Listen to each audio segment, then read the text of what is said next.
born in the land of riches, gold, oil, diamond bright. But our streets are stained with blood, but the youth fight for their rights.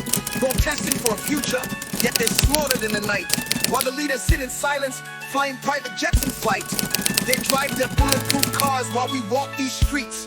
Say there's no money, but their jets fly with ease. Our children starve, but they're too blind to see. Muguland, why can't we be free? Muguland, Muguland. We're crying out for change, but they shoot us on the streets. Muguland, Muguland. We have all it takes to be great, but only corruption is great in the land.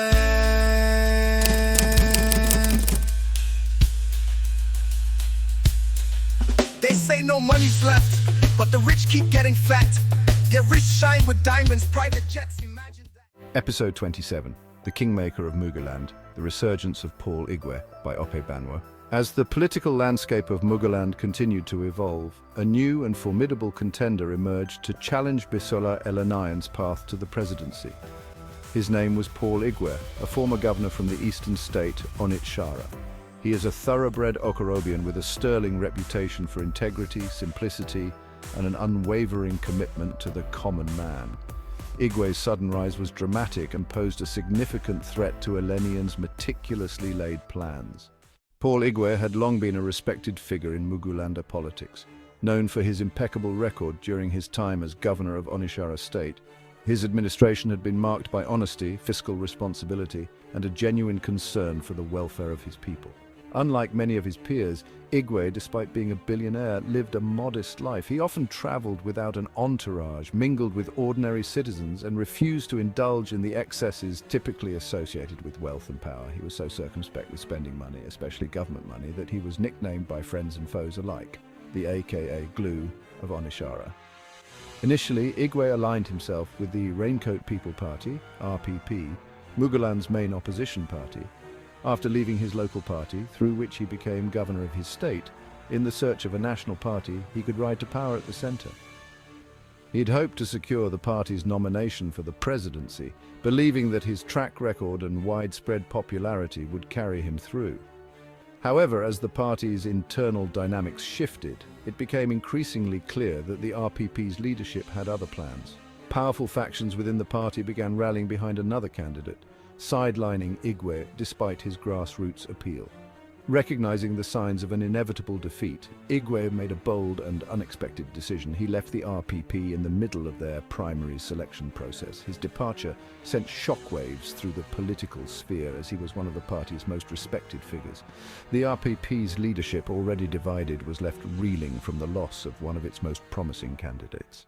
Shortly after his departure from the RPP, Igweh was approached by the leadership of the Working People's Party, WPP, a smaller but increasingly influential party that had always positioned itself as the voice of the working class and the disenfranchised.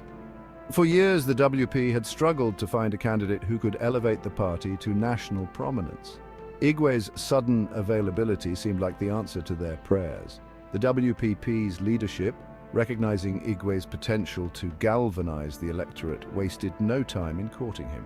In a dramatic turn of events, they decided to back Igweh as their presidential candidate, even if it meant sidelining their previous presumptive nominee, Professor Miotobe. Professor Miotobe, an esteemed academic and economist, had been the WPP's presumptive candidate of choice before Igweh's arrival. He was a man of great intellect and principles who had long harbored dreams of leading Muguland.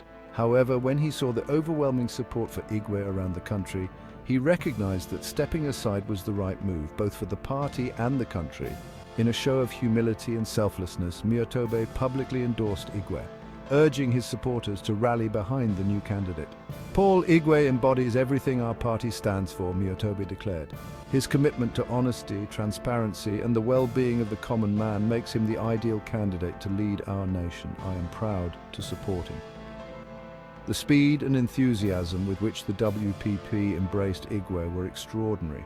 The party's rank and file, eager for a candidate with real electoral appeal, quickly fell in line, and Igweh was officially announced as the WPP's candidate for the presidency. Paul Igweh's candidacy immediately captured the imagination of the electorate. Here was a man who had built a reputation for fiscal discipline and transparency during his time as governor. His personal lifestyle, marked by simplicity and a refusal to indulge in the excesses of wealth, stood in stark contrast to many of Muguland's political elite.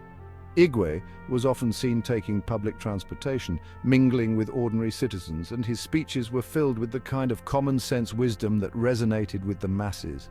Leadership is not about enriching oneself at the expense of the people, Igweh declared at his first WPP rally. It's about service, about sacrifice, and about ensuring that every Mugulander has a fair shot at a better life. His message struck a chord, particularly in the eastern Okorobia regions where he had built his political career, but also in other parts of the country where people were growing weary of the corruption and excess that had come to define Mugulander politics. Bisola Eleniyan, now deep into his own campaign, watched the rise of Paul Igweh with a mixture of concern and frustration. Igweh's sudden emergence as a serious contender was a complication Eleniyan had not anticipated. He had carefully crafted his strategy around neutralizing his opponents within the ruling party and dealing with the potential threats from within the opposition. But Igweh's move to the WPP threw a wrench into those plans. The Working People's Party, once considered a minor player, now had a candidate who could potentially siphon votes from Eleniyan's base in the south and beyond. Igweh's appeal to the common man, his message of honesty and transparency, directly challenged the narrative that Eleniyan had been trying to build around himself. For Eleniyan, Igweh represented a new kind of threat, a man whose integrity and record were difficult to attack without risking backlash. The Kingmaker, who had long operated in the shadows, now faced a rival who shone brightly in the public eye, a man whose candidacy threatened to undermine Eleniyan's path to the presidency. As Igweh's campaign gained momentum, Eleniyan's inner circle scrambled to reassess their strategy. The race for the Buja Citadel throne had just become more complicated, and the stakes had never been higher. With the election drawing closer, the political landscape of Muguland was rapidly shifting, and Bisola Eleniyan knew that he would need to adapt quickly if he was to survive this latest challenge. Episode 28, The Kingmaker of Muguland, The Emergence of Igwerians by Ope Banwo. As Paul Igweh's candidacy for the presidency gained momentum, a new and formidable force emerged in the political landscape of Muguland, a force that would come to be known as the Igwerians. Composed primarily of passionate youths who support Paul Igweh, the Igwerians were unlike any political movement the country had seen before. They were driven by a deep-seated anger at the corruption that had plagued Muguland for decades, and a fervent belief that Paul Igweh was the only leader capable at this time in Muguland's history of saving the nation from its downward spiral. The Igwerians were born out of frustration and a desire for change. For years, the youths of Muguland had watched in dismay as their country was run down by the older generation of politicians, men and women who seemed more interested in enriching themselves than in serving the people. The corruption, the mismanagement, and the blatant disregard for the well-being of the average Mugulander had left a deep scar on the nation's psyche, particularly among the younger generation. Paul Igweh, with his reputation for honesty and judicious management, became the beacon of hope that these disillusioned youths had been searching for. He was everything they wanted in a leader, a man of integrity, a billionaire who lived like a common man, and someone who genuinely cared about the people. To the Igwerians, Igweh wasn't just a candidate. He was the political savior that Muguland desperately needed. The Igwerians were not an organized political party or a structured movement. Instead, they were a loosely connected collection of thousands of small groups and millions of individuals, all united by their unwavering support for Paul Igweh. They operated independently, with no central leadership, all self-funding, yet their collective impact was undeniable.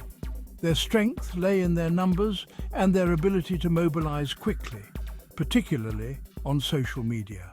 The Igwerians took to social media with a zeal that was unmatched. Twitter became their battlefield, a place where they could voice their frustrations, rally support for Igweh, and just as importantly, attack his opponents. They were unruly, passionate, and fiercely loyal to Igweh, and they answered to no one but themselves. This lack of centralized control made them both unpredictable and incredibly effective. Their ferocity and unyielding retaliatory attitude against anyone who wrote or said anything bad about Paul Igweh eventually led to a new word, violence, being added to the English lexicon. They're not physically violent, but they have no qualms about making the lives of any target miserable on social media with their relentless trolling. They became a hydra-headed mob that is feared on social media by everyone, friends and foes alike. Even Paul Igweh, whom they adored and professed undying support for, came to see them as friendly lions who could devour him too any time he deviates from his core principles which had endeared them to him. On Twitter, the Igwerians dominated the political discourse. They were masters of the hashtag, capable of trending topics within minutes, and their online presence, especially on Twitter, was so overwhelming that it often felt like they had a stranglehold on the platform. They used their collective voice to call out corruption, criticize the government, and spread Igweh's message of hope and change. But the Igwerians were not just about promoting their candidate, they were also about tearing down his rivals. And no rival was more despised than Chief Bisola Eleniyan. To the Igwerians, Eleniyan represented everything that was wrong with Mugulander politics. He was the epitome of the old guard, a godfather who had amassed power and wealth at the expense of the people. The Igwerians saw Eleniyan as the worst possible choice for president, and they made it their mission to ensure that his path to the Bujar Citadel throne would be as difficult as possible. The rise of the Igwerians added a new and potent challenge to Bisola Eleniyan's campaign. Already grappling with the resurgence of Paul Igweh as a serious contender, Eleniyan now found himself facing a formidable and unpredictable opposition. The Igwerians were relentless in their attacks on him, using social media to spread rumors, dig up old scandals, and question his every move. Saul Rottweiler, the exiled journalist who had already begun his campaign to expose Eleniyan's dark past, found in the Igwerians a powerful ally. The fervour with which they supported Igweh and opposed Eleniyan provided Rottweiler with even more fuel for his investigations. Every new piece of information that Rottweiler uncovered was eagerly amplified by the Igwerians, who were more than happy to spread the word to their vast networks. In a way, the Igwerians became the boots on the ground for Rottweiler's journalistic war against Chief Eleniyan. They were the ones who took his findings and turned them into viral sensations, ensuring that the public was constantly reminded of Eleniyan's alleged misdeeds. The Igwerians didn't just believe in Igweh, they were ready to go to war for him, and Eleniyan was their number one enemy. As the election drew nearer, the pressure on Bisola Eleniyan continued to mount.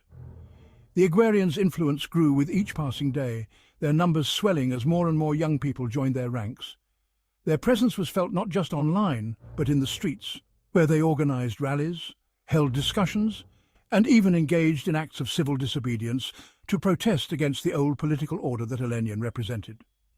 For Eleniyan, the rise of the Igwerians was a dangerous development. They were a force that he couldn't control, a movement that operated outside the traditional bounds of politics. Unlike other political groups, the Igwerians didn't need funding, they didn't need direction, and they didn't need permission to act. They were driven by pure passion and a deep-seated anger at the status quo. The Igwerians' fierce loyalty to Paul Igweh and their equally fierce hatred of Bisola Eleniyan created a perfect storm of opposition. Eleniyan knew that he couldn't simply dismiss them as a fringe group. They were too numerous, too vocal, and too influential for that.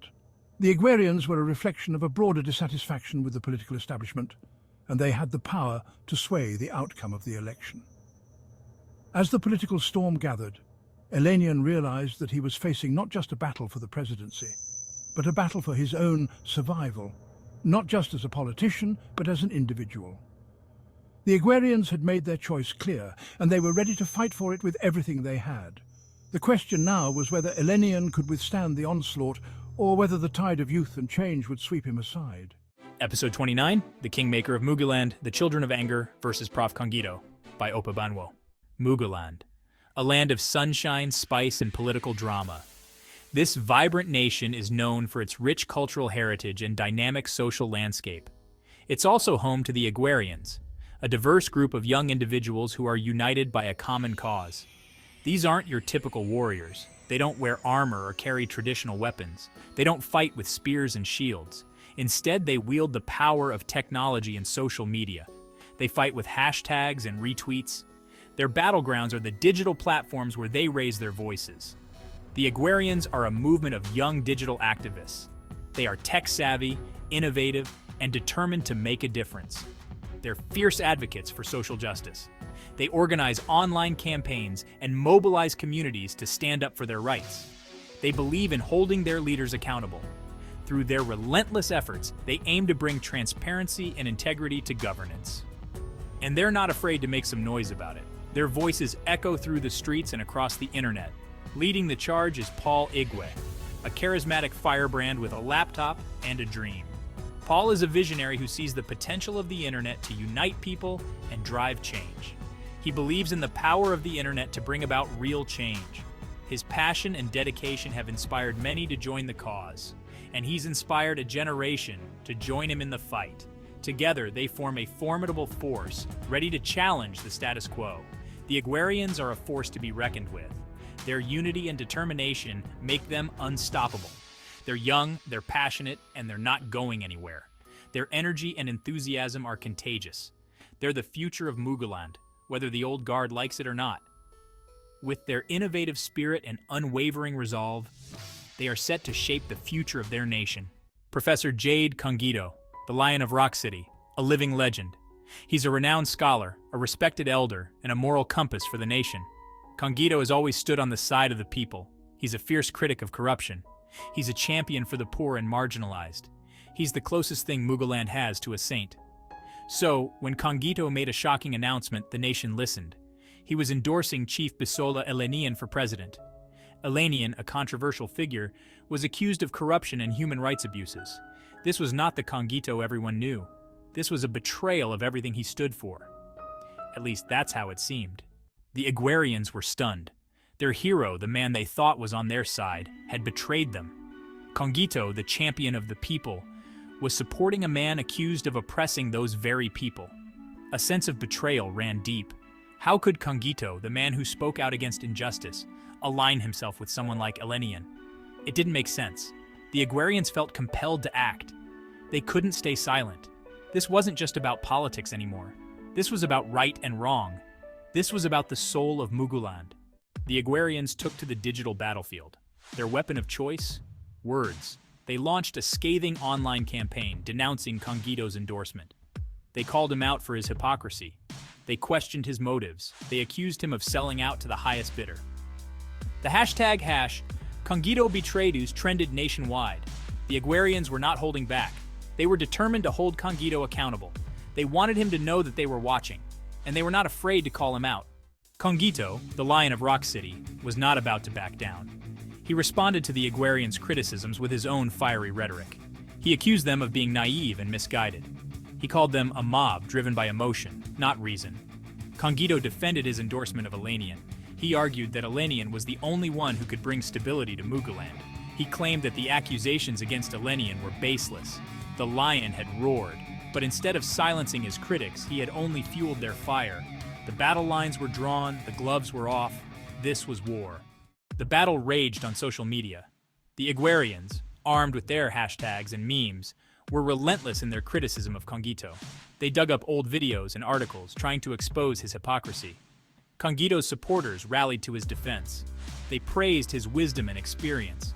They accused the Igwerians of being disrespectful to their elders. The online world became a cacophony of accusations, insults, and arguments. The conflict spilled over into the real world. Protests were held both for and against Kongito.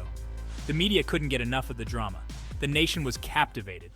The battle between Kongito and the Igwerians was more than just a political disagreement. It was a deep-rooted conflict that touched every aspect of society. It was a clash of generations, a struggle that pitted the wisdom of the past against the aspirations of the future. It was a battle between the old and the new, a confrontation that highlighted the stark differences in values and visions for the future. It was a struggle between the establishment, which sought to maintain the status quo, and the revolutionaries, who were eager to bring about change. The older generation, many of whom saw Congito as a hero, a symbol of stability and tradition, were shocked by the Igwerians' disrespect. They couldn't understand why the youth were so eager to dismantle what they had worked so hard to build. They accused the youth of being entitled and impatient, of not appreciating the sacrifices that had been made. They longed for the days when young people respected their elders, when there was a clear hierarchy and order. The younger generation, inspired by the Igwerians' courage and their vision for a better future, saw Congito's actions as a betrayal of their hopes and dreams. They felt that the old ways were holding them back. They were tired of the old ways of doing things, of the slow pace of change and the resistance to new ideas. They were hungry for change, eager to create a world that reflected their values and aspirations. And they were not afraid to fight for it, to stand up against the establishment and demand a better future for themselves and the generations to come. The conflict between Congito and the Igwerians highlighted a growing trend in Muguland, the rise of outrage culture. In the age of social media, it was easier than ever to express anger and indignation. Every perceived slight, every misstep, every difference of opinion was met with a torrent of online fury. Nuance was lost. Empathy was in short supply. It was easier to condemn than to understand. The Congito-Igwerian clash was a symptom of a deeper societal problem, a breakdown in civil discourse. People were so busy shouting at each other that they had forgotten how to listen. The Congito-Igwerian saga also exposed a growing crisis of trust in Muguland. Trust in institutions was at an all-time low. People were skeptical of authority figures. They were disillusioned with the political system.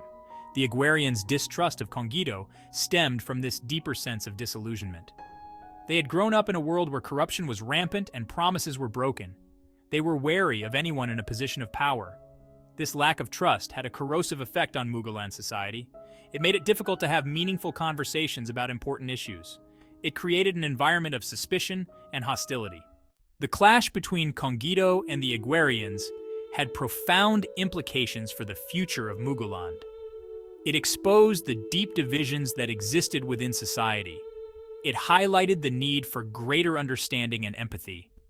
The challenge facing Muguland was how to bridge these divides. How could the older generation, with their wisdom and experience, connect with the younger generation, with their idealism and passion? The future of Muguland depended on finding a way to have these difficult conversations, to listen to each other, and to find common ground. The conflict between Congito and the Igwerians was a wake-up call for Muguland. It highlighted the deep-seated issues that had been simmering beneath the surface for years, issues that could no longer be ignored. It was a reminder that the nation was at a crossroads. The choices made now would determine the future of the country for generations to come. The path forward would not be easy. It would be fraught with challenges and obstacles that would test the resolve of the people. It would require courage, compassion, and a willingness to compromise. The people of Muguland needed to come together, to set aside their differences and work towards a common goal. The Igwerians, with their passion and idealism, had the potential to be a powerful force for good in Muguland. Their energy and enthusiasm could drive positive change, but only if channeled correctly. But they needed to learn to temper their outrage with wisdom and to engage in constructive dialogue. Anger and frustration, while understandable, would not lead to lasting solutions. Congito, with his wisdom and experience, had a responsibility to mentor the younger generation. He had seen the nation through many trials and tribulations and had much to offer in terms of guidance and support. He needed to listen to their concerns and to help them channel their energy in a positive direction. By bridging the gap between the old and the young, he could help foster a sense of unity and purpose. The future of Muguland depended on the ability of these two generations to find common ground. It was not just about resolving the current conflict, but about building a foundation for a better future. It depended on their ability to build a more just, equitable, and prosperous society for all. A society where everyone, regardless of their background or beliefs, could thrive and contribute to the common good. Episode 30, The Kingmaker of Muguland, Rottweiler's Next Strike, the Forgery and Drug Allegations, by Banwo. Saul Rottweiler had already shaken Muguland with his initial exposés on Chief Bisola Eleniyan, unraveling the Kingmaker's murky origins, identity switch, and his extensive corruption network. However, the next series of revelations, Rottweiler Unleashed, would push the nation into a frenzy, setting records for a political exposé and dominating the national discourse for weeks. Rottweiler's first target in this round was the controversial allegation that Bisola Eleniyan had forged his educational certificates from Seattle. For years, rumors had circulated that Eleniyan's academic credentials were dubious at best, but no one had been able to provide concrete proof until Rottweiler entered the scene. Rottweiler's investigative team, operating out of his refuge in the Central African Republic, unearthed documents that cast serious doubt on the authenticity of Eleniyan's Seattle certificates.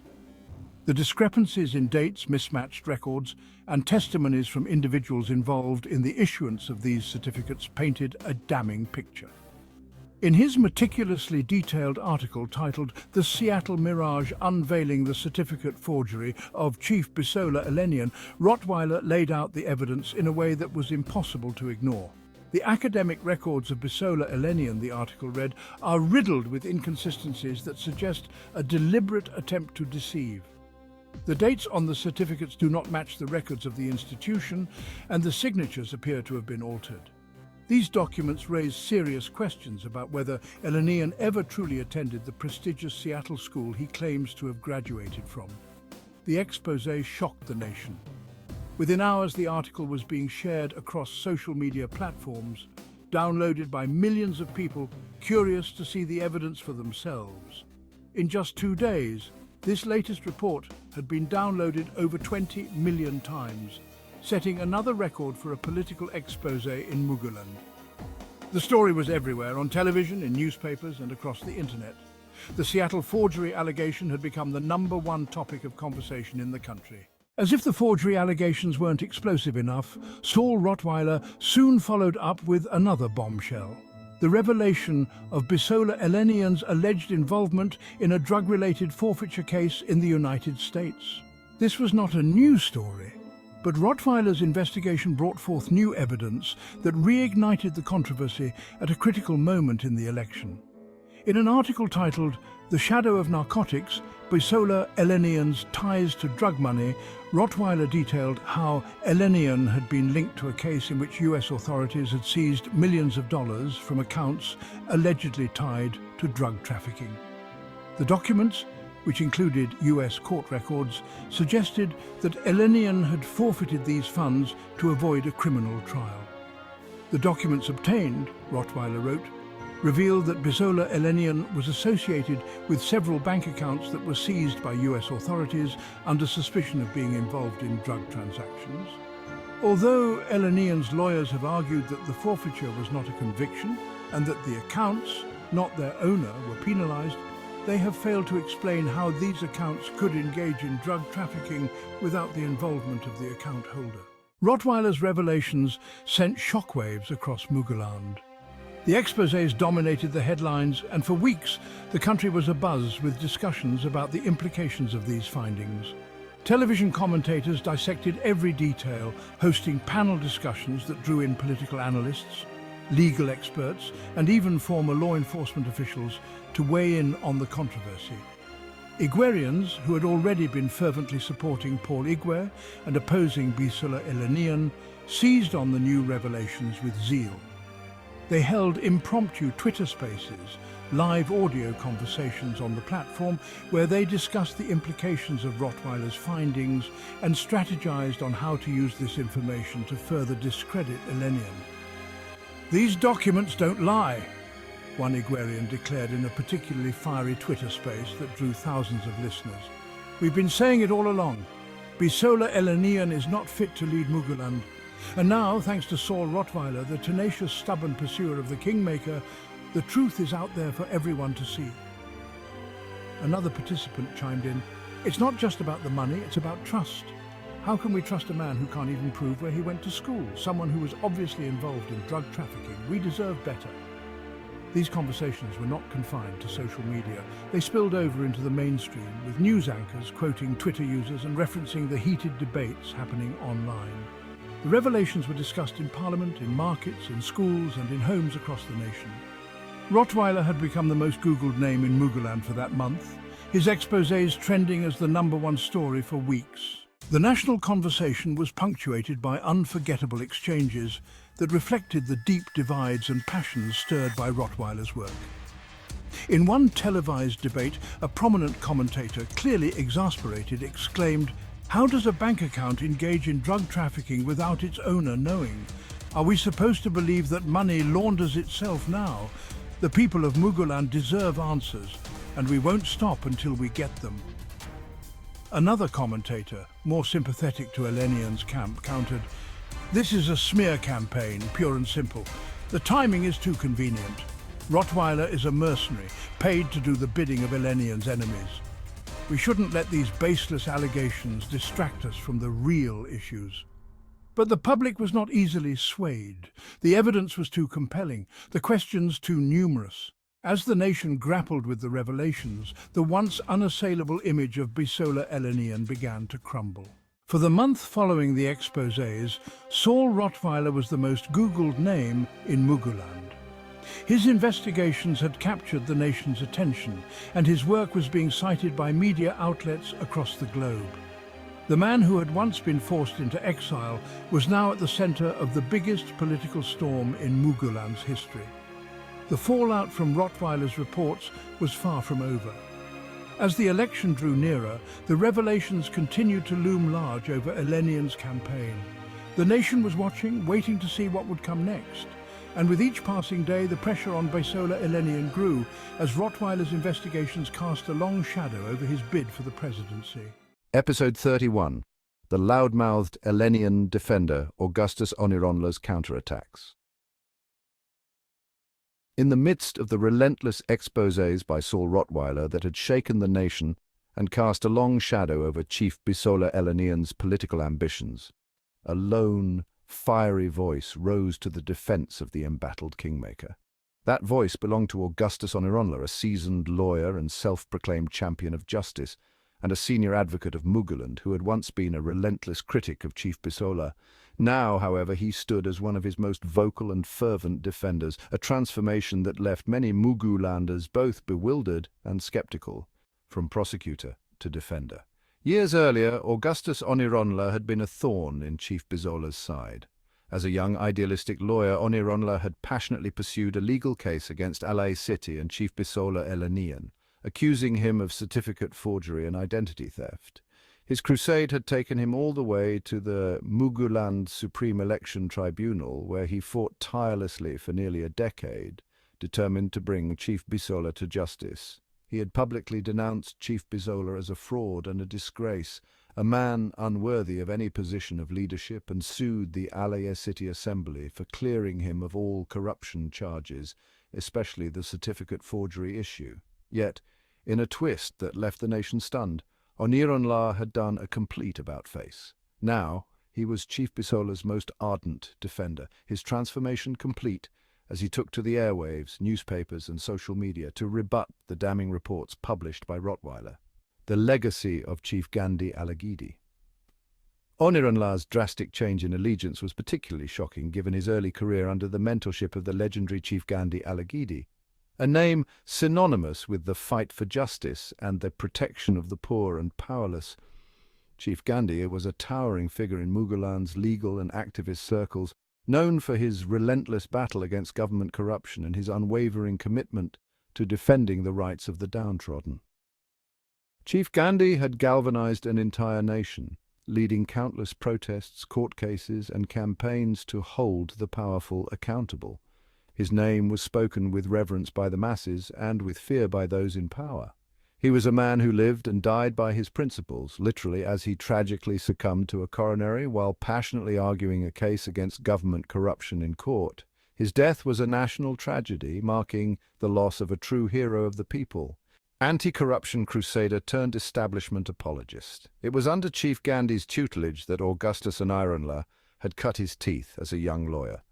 Chief Gandhi had seen promise in the young man, taking him under his wing and instilling in him the values of justice, integrity, and the courage to stand up against oppression.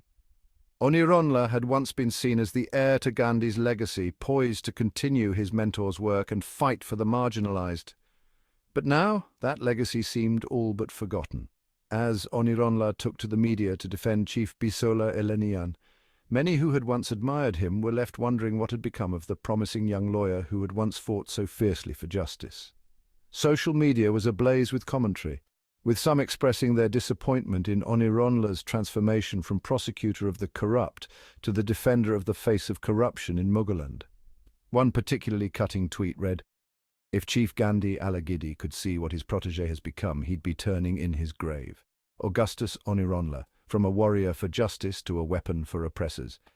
#betrayed legacy #. What happened to you? The drug and money laundering allegations. Rottweiler's exposés had detailed allegations of drug trafficking and money laundering linked to Chief Bisola's past, including the infamous case where millions of dollars were confiscated in Seattle. The journalist had produced documents suggesting that Chief Bisola was involved in these illicit activities, causing a media firestorm. Onironla, however, was quick to counter these claims. In a televised interview, he argued with a straight face that it wasn't Chief Bisola Eleniyan himself who was targeted by the authorities, but rather his bank accounts. The nation was left bewildered by this defense, with many questioning how an inanimate object, a bank account, could possibly carry out drug deals and launder money. The Igwerians, ever sharp and relentless on social media, took to Twitter in droves. One tweet, which quickly went viral, read, "Augustus Onironla must think we're fools. Since when do bank accounts move by themselves to transport drugs? #bank accounts on drugs #Onironla logic." The ridicule was relentless and the hashtag trended for days, further damaging Onironla's credibility. The identity switch controversy. Rottweiler had also exposed the murky details of Chief Bisola's alleged identity switch, where he had reportedly assumed the identity of a deceased cousin to escape legal troubles and reinvent himself. Onironla, in a bid to defend his patron, claimed that the person in question was not Chief Bisola, but a cousin who had passed away in Cotonia years ago. Yet, when pressed for more details, Onironla could provide none. No name, no dates, no verifiable information, just vague assertions that left more questions than answers. This too was seized upon by the Igwerians. A popular meme quickly circulated, depicting Onironla searching through blank papers captioned, "When Augustus Onironla tries to find evidence for his boss's story." The meme was shared thousands of times, further undermining the already shaky defense. The allegations of corruption. Perhaps the most significant of Rottweiler's accusations were those involving the siphoning of Alea City's funds through a network of shell companies allegedly owned by Chief Bisola. These entities were said to have inflated contracts, funneling public money into private pockets. Onironla's defense was that people simply didn't understand corporate law. An incorporated company is a distinct legal entity, separate from the person, he declared on national television, as though this simple legal concept could erase the public's outrage over the alleged corruption. Twitter exploded again, so if the company steals money, the man behind it is innocent. #Onironla's a big joke. #corporate shield became the new rallying cry. Onironla was mocked mercilessly for what many saw as a desperate attempt to absolve Chief Bisola of responsibility for his own actions. The hypocrisy unveiled.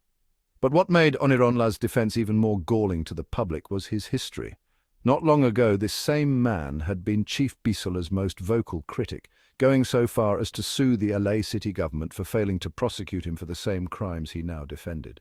The Igwerians were quick to point out this glaring hypocrisy, with one particularly biting tweet stating, "Augustus Onironla, from hunter of the truth to its greatest enemy." What changed? Maybe just the size of the paycheck. #hypocrisy, #sellout. The inconsistency in Onironla's stance became a focal point in the public discourse.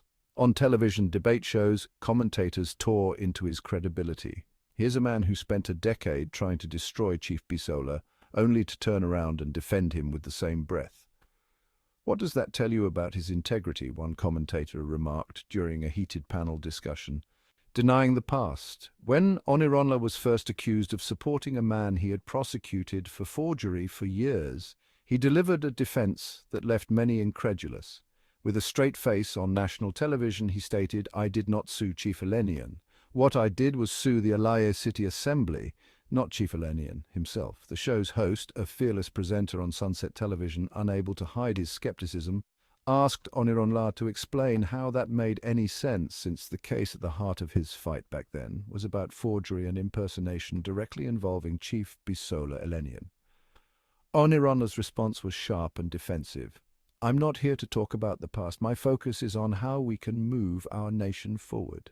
This evasive maneuver only added fuel to the fire, with many questioning how a man could so easily disown his past actions and principles. Twitter war, Onironla versus the Igwerians. The final nail in the coffin of Onironla's credibility came during a particularly fierce exchange on Twitter. In an attempt to defend himself, Onironla tweeted, "I have always fought for justice and I will continue to do so, even if it means standing alone." And Igwerian quickly fired back, "Standing alone? You're standing on a mountain of money, sir, and it's the people's money. Hashtag Onironla sold out. Hashtag Kingmaker cover-up." The exchange spiraled, with Onironla finding himself increasingly isolated and unable to effectively counter the barrage of criticism. A man discredited.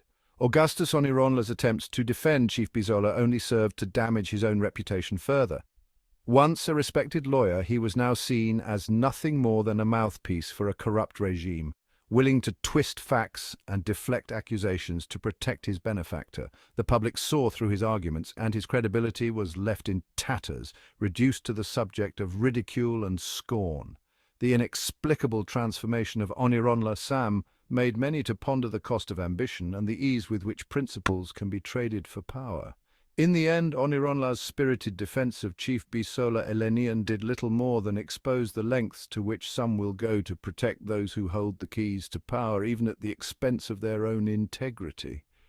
The legacy of Chief Gandhi Alagidi, who had once stood for all that was right in the world, now seemed a distant memory, overshadowed by the actions of his once promising protege. Chief Gandhi Alagidi, if he could see the world now, would likely be turning in his grave.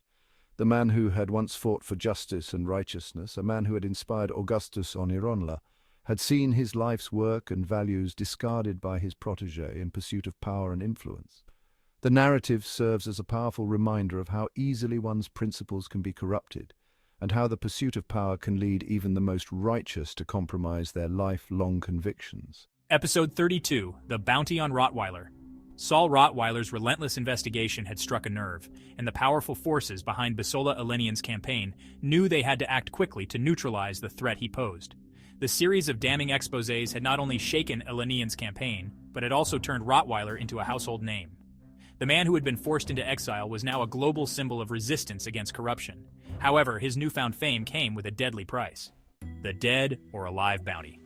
Determined to silence Rottweiler once and for all, news leaked that some die-hard Eleniyan supporters had put out an international bounty on his head, dead or alive. The bounty was substantial, enough to attract some of the most dangerous bounty hunters and mercenaries from around the world.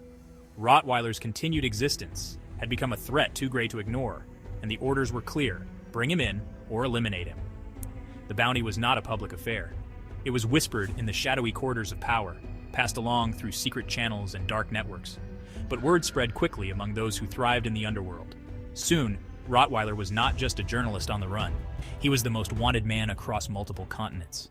The first close call, Kenya. Rottweiler's first close call came in Kenya. Having fled his base in the Central African Republic after catching wind of the bounty hunters closing in, he sought refuge in Nairobi, hoping to blend into the bustling metropolis. But the bounty hunters were never far behind. They had tracked him through digital footprints, monitored his communications, and closed in on him as he attempted to secure passage to a safer location. One night, as Rottweiler prepared to meet with a contact who had promised safe passage out of the country, he noticed a group of men lingering near the entrance of his hotel. Their demeanor was too tense, their movements too coordinated. Rottweiler's instincts kicked in. He was being watched. Realizing the danger, Rottweiler made a split-second decision to abandon his plans. He slipped out through a service entrance and fled into the crowded streets. The bounty hunters, realizing they had been spotted, gave chase. It was a heart-stopping race through Nairobi's labyrinthine alleys, with Rottweiler narrowly avoiding capture multiple times. Eventually, he managed to lose his pursuers in the chaos of the city's night market, but he knew his safety in Kenya was compromised. A narrow escape in South Africa. From Kenya, Rottweiler managed to make his way to South Africa, hoping to lay low while he regrouped. But the bounty hunters were relentless, and his movements were being tracked. In Johannesburg, Rottweiler's luck nearly ran out. He had been staying in a safe house, arranged by a sympathetic journalist network that had taken an interest in his plight. The house was supposed to be secure, but the bounty hunters had sources everywhere. One evening, as Rottweiler sat down to write his next article, a team of armed men breached the perimeter. Rottweiler heard the sound of breaking glass and heavy footsteps approaching fast. His heart pounded in his chest as he realized he was out of time. Grabbing his laptop and a small bag of essentials, he bolted for the back door, just as the front door was kicked in. The chase that followed was intense.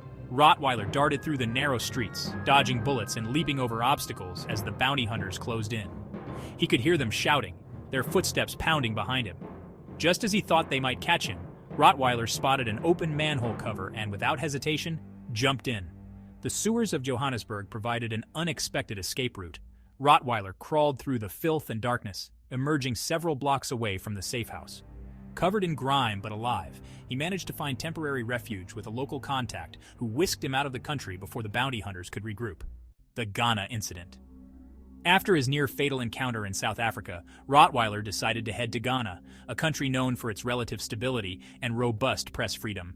He hoped that the political climate there would provide him with some protection, but his enemies were relentless. In Accra, Rottweiler was nearly captured at the airport when a bounty hunter, posing as a friendly traveler, recognized him. The man attempted to engage Rottweiler in conversation, but the journalist, always suspicious, kept his answers brief. Sensing that something was off, Rottweiler decided to change his plans at the last minute, booking a new flight under an alias. As he moved through the airport, he noticed the same man following him at a distance. Rottweiler's heart raced as he realized he was about to be caught. In a desperate move, he slipped into a security checkpoint and alerted the guards that someone was following him. The guards, not knowing who he was or the bounty on his head, detained the bounty hunter for questioning, giving Rottweiler just enough time to escape. But his troubles in Ghana weren't over. As he made his way to a safe location, he was stopped by local authorities who, unbeknownst to him, had been alerted by the Mugulandian government that he was a wanted man. Rottweiler was nearly arrested and handed over to Mugulandian authorities, but a quick bribe from a sympathetic local journalist convinced the police to let him go. Rottweiler knew he had to leave Ghana immediately, but he also realized that there were fewer and fewer places left where he could hide. The pressure mounts. The international manhunt for Rottweiler had reached fever pitch.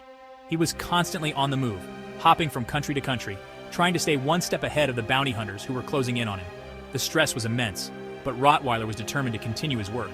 The Exposés had brought him international acclaim, but they had also painted a target on his back. Despite the constant danger, Rottweiler managed to continue his investigations, communicating with his network of sources and publishing his findings through encrypted channels. His determination only grew as the threats against him intensified. He knew that his work was making an impact, that the truth he was uncovering could change the course of Muguland's history. The hunt for Rottweiler became a global story, with news outlets around the world reporting on the journalist who had become the most wanted man in Africa. His name was now synonymous with courage and defiance, a symbol of the fight against corruption and tyranny. But Rottweiler knew that the net was closing in. The bounty hunters were growing more desperate. The Mugulandian government was tightening its grip, and there were fewer places left where he could hide. Yet despite the mounting odds, Rottweiler remained resolute. He had come too far, uncovered too much to stop now. The chase continued, but so did Rottweiler's fight for the truth. The battle for Muguland's soul was far from over, and Saul Rottweiler was determined to see it through to the end, no matter the cost. Episode 33. Yemi Aluta, the fiery agitator and revolutionary. As the political storm in Muguland intensified, a new and formidable adversary emerged to challenge Bisola Eleniyan's bid for the presidency. His name was Yemi Aluta, a firebrand activist-turned-politician who had made a name for himself as a relentless crusader against corruption. Aluta's entrance into the race for the presidency was not just another candidacy. It was a declaration of war against the entire political establishment, and Bisola Eleniyan was squarely in his crosshairs. The revolutionary agenda. Yemi Aluta was not your typical politician. He was a man driven by a singular vision, to dismantle the corrupt system that had plagued Muguland for decades and to rebuild the nation from the ground up. His platform was radical, uncompromising, and resonated deeply with a segment of the population that was fed up with the status quo. Aluta's campaign slogan, "Burn it down now," captured the essence of his message. Nothing short of a complete overhaul of the political system would suffice. Aluta openly accused Bisola Eleniyan of being a symbol of the corruption that had destroyed Muguland. In speech after speech he railed against the old guard, calling Eleniyan out by name as someone who was unworthy of leading the country.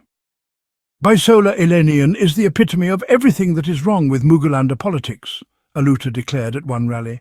He has fed off the misery of our people, built his empire on their suffering, and now he wants to rule over them.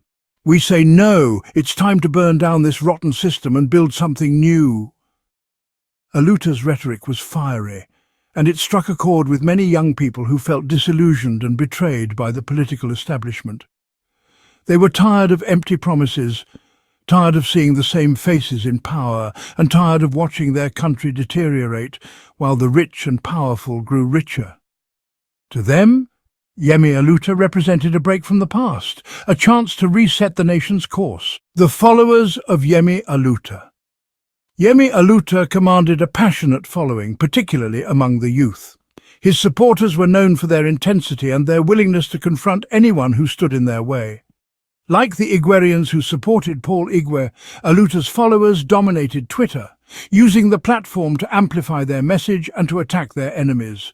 But while the Igwerians were focused on supporting Igweh, Aluta's followers had a different mission: to bring down the entire political system through non-violent protests.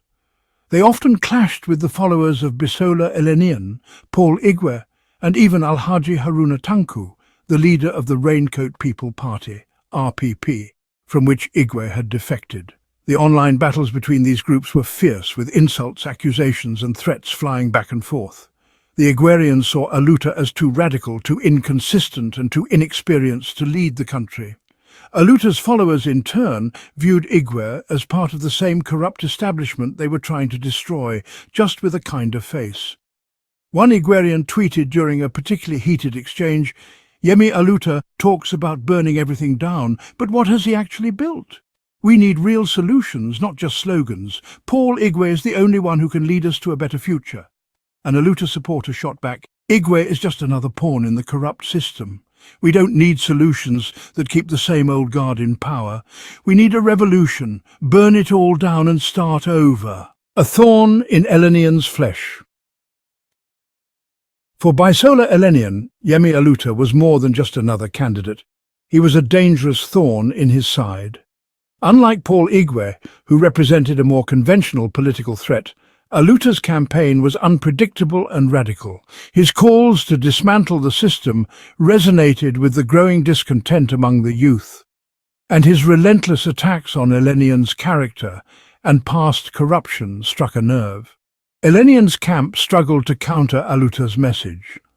Dismissing him as an inexperienced upstart only seemed to strengthen Aluta's appeal among those who were tired of the old ways.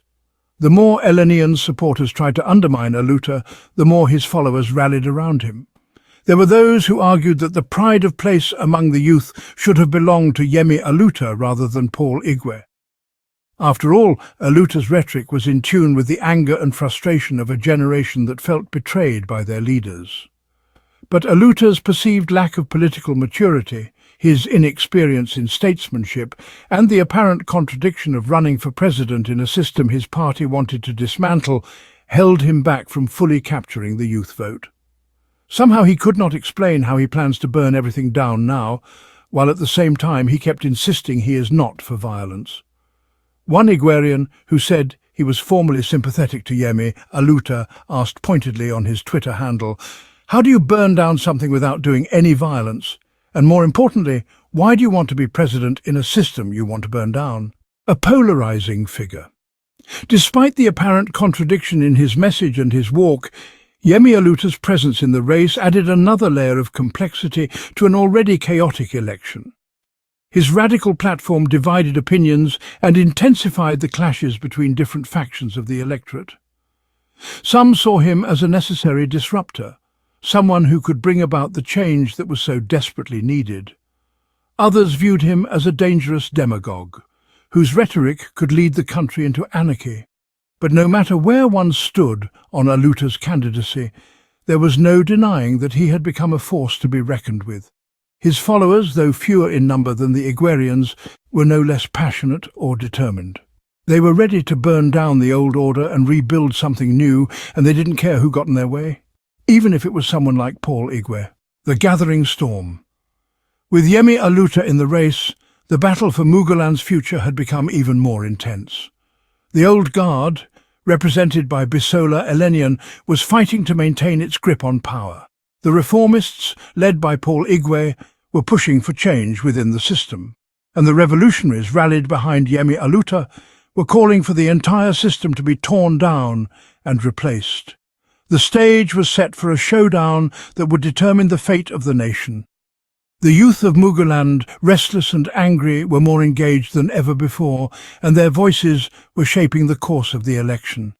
Yemi Aluta's fiery rhetoric had lit a spark that could not be easily extinguished, and as the election drew nearer, the tension in the country continued to rise. Bisola Eleniyan, once the undisputed kingmaker, now found himself besieged on all sides. The challenges he faced were numerous and complex, and with each passing day, the path to the presidency seemed more fraught with danger. The storm was gathering, and it was clear that this would be no ordinary election. It was a battle for the very soul of Muguland. Episode 34. Alhaji Haruna Tanku makes another run at the presidency. As the political climate in Muguland reached a boiling point, another major figure emerged in the race for the presidency. Alhaji Haruna Tanku, the seasoned politician who had spent over 2 decades pursuing the highest office in the land. Known as the hero of the Awosas, Tanku was a formidable force, commanding immense loyalty in the northern regions, which held the largest voting bloc in the country. However, despite his experience and widespread support, Tanku faced significant challenges, both from within his party and the broader electorate. The veteran politician, Alhaji Haruna Tanku, was no stranger to the political arena. He had been a central figure in Mugulander politics for decades, having served as vice president more than 20 years ago. His career was marked by numerous attempts to win the presidency, but despite his best efforts, the highest office had always eluded him. Now, as he approached what many considered his final attempt, the stakes had never been higher. Tanku knew that this election was likely his last chance to fulfill his lifelong ambition. Age was catching up with him, and the political landscape was becoming increasingly volatile, with younger, more dynamic candidates rising to challenge the old guard. But Tanku was not ready to give up. This time, he was prepared to do whatever it took to win, even if it meant deploying tactics that would rival the legendary bullion van moves of Bisola Eleniyan, the hero of the Awosas. In the northern regions of Muguland, Tanku was revered. He was seen as a champion of Awosa interests, a man who had always stood up for his people.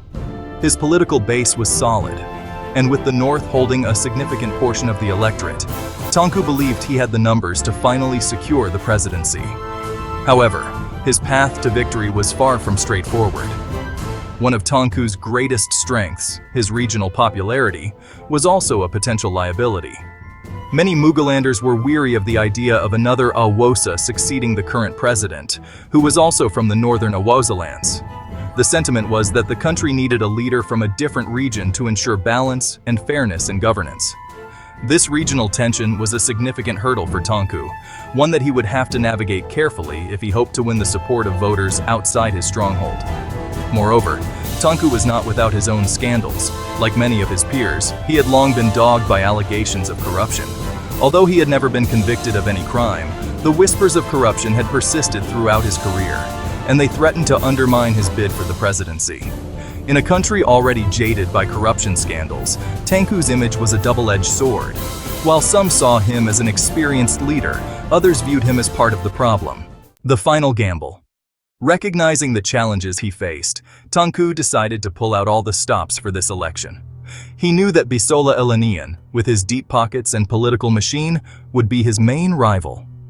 To compete with Eleniyan's financial firepower, Tanku planned to deploy an even larger and more impressive fleet of bullion vans, filled with cash to fuel his campaign. This was his final gamble, a do-or-die effort to secure the presidency he had long coveted. Tanku's supporters rallied around him, determined to see their hero win. In the north, the campaign took on an almost fervent tone, with rallies drawing massive crowds and local leaders pledging their unwavering support. But Tanku's team knew that they couldn't rely solely on the north. They needed to make inroads into other regions, particularly in the south and the east, where the sentiment against another Owosa president was strongest. A nation on edge. The presence of Alhaji Haruna Tanku in the race only added to the already high tension in the nation, with Bisola Eleniyan, Paul Igweh, Yemi Aluta, and now Tanku all vying for the presidency. The election had become a true battle of titans. Each candidate commanded a significant following, each had a distinct vision for the country, and each was willing to do whatever it took to win. For many Mugulanders, this election felt like a turning point, a moment when the future of the country hung in the balance. The stakes were incredibly high, and the choices before the electorate were stark. The divisions between the candidates reflected the broader divisions within the country, and as the election drew nearer, the atmosphere grew increasingly charged.